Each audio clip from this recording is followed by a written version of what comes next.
Bonjour, je suis Jonathan, ingénieur avant-vente Netgear.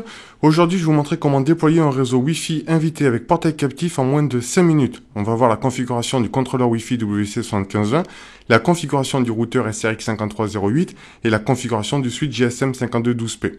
Donc tout d'abord, nous allons nous connecter sur le contrôleur Wi-Fi, dans lequel on va commencer par provisionner la borne, une WNAP360. Donc je vais tout simplement faire marcher une détection automatique de cette borne Wi-Fi, de façon à pouvoir la provisionner. Donc la provisionner, ça veut dire tout simplement que le contrôleur Wi-Fi va pousser une configuration sur cette borne. Donc voilà, maintenant je la sélectionne, je l'ajoute au niveau du contrôleur.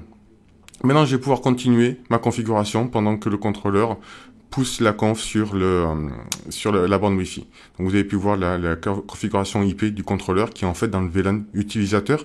Ici je vais créer mon SSID du VLAN utilisateur. En fait, ce VLAN utilisateur, c'est tout simplement le VLAN 1 par défaut du switch et du routeur, dans lequel j'ai mis une sécurité, une encryption au niveau du SSID.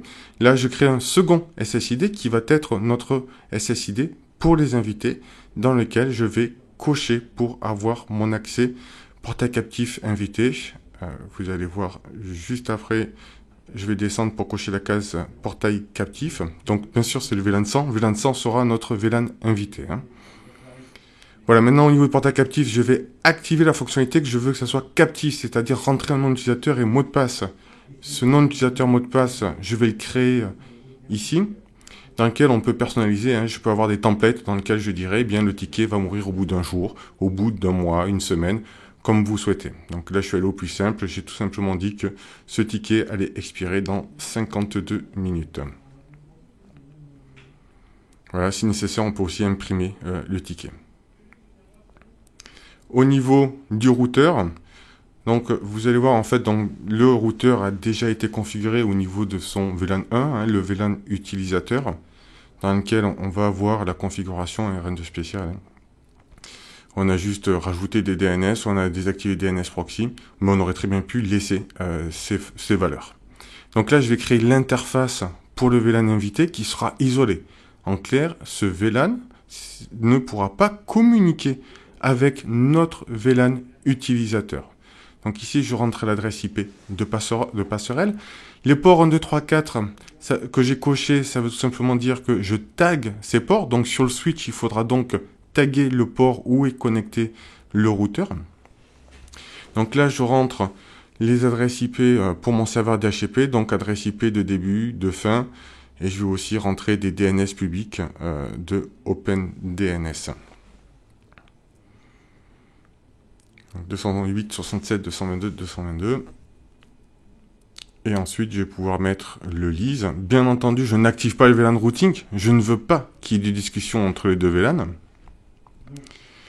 Maintenant, je vais me connecter en port série sur le switch GSM 5212P de façon à pouvoir récupérer son adresse IP, donc show network. Donc là, je vais pouvoir copier son adresse et venir la coller dans mon navigateur. Donc pas de mot de passe par défaut, c'est admin uniquement. Donc au niveau du switch sur l'interface graphique, je pense que c'est le plus simple que la ligne de commande. Je pense que c'est assez intuitif sur l'interface graphique. J'ai créé un VLAN 100. Ensuite, je vais aller sur les memberships, c'est-à-dire que je vais automatiquement taguer tous les ports de façon à pouvoir brancher une borne Wi-Fi sur n'importe quel port et de pouvoir diffuser mon SSID VLAN invité et donc d'avoir notre accès sur le VLAN invité. Donc là, au niveau du contrôleur Wi-Fi, je vais vérifier que la borne est bien provisionnée. Donc c'est bon, elle est bien marquée connectée. Ça y est, nous avons fini la configuration. Donc en 4 minutes, je vous ai montré comment faire la configuration. Donc là, on lance des pings d'un PC sur VLAN utilisateur et vers Internet. Je désactive la carte réseau filaire. Donc là, les pings sont en train d'échouer. Je vais me connecter sur le réseau SSID invité, dans lequel je vais voir que je n'ai toujours pas accès, les pings ne répondaient pas. Donc là, j'ouvre un navigateur web. Hop, automatiquement, le portail captif s'est affiché. Donc je rentre le nom d'utilisateur et mot de passe que j'ai créé au préalable sur le contrôleur Wi-Fi.